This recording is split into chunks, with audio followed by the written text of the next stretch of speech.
এক ছিল ছোট্ট গ্রাম। সেখানে থাকত এক দয়ালু ছেলে, নাম অয়ন। ও খুব গরিব ছিল, কিন্তু মনটা ছিল অনেক বড়।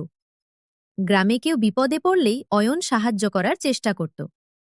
একদিন অয়ন জঙ্গলে কাঠ কাটতে গিয়েছিল। হঠাৎ ঝোপের ভেতর থেকে এক অদ্ভুত আলো বেরোতে লাগল। অয়ন কাছে গিয়ে দেখে মাটির নিচে চাপা পড়ে আছে একটা পুরনো প্রদীপ। অয়ন প্রদীপটা হাতে নিয়ে একটু ঘষা দিতেই ফুস করে বেরিয়ে এলো বিশাল এক দৈত্য। দৈত্য বলল, আমাকে মুক্ত করার জন্য ধন্যবাদ ছোট্ট বন্ধু। আমি এই প্রদীপের জাদুর দৈত্য।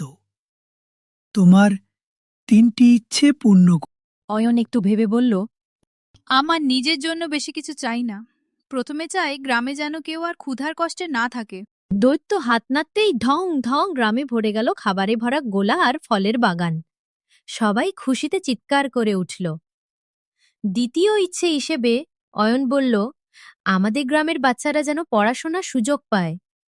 মুহূর্তেই গ্রামের মাঠে তৈরি হলো এক সুন্দর স্কুল।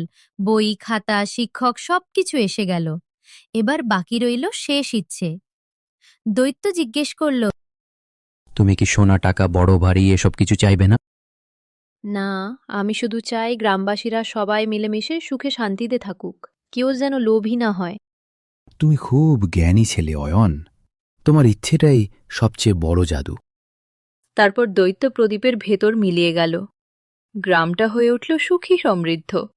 সবাই অয়নকে ভালোবাসতে লাগল, কারণ সে নিজের জন্য কিছু না চেয়ে সবার মঙ্গল চেয়েছিল। স্বার্থপরতা নয়, দয়া আর মিলেমিশে থাকা, এটাই আসল জাদু।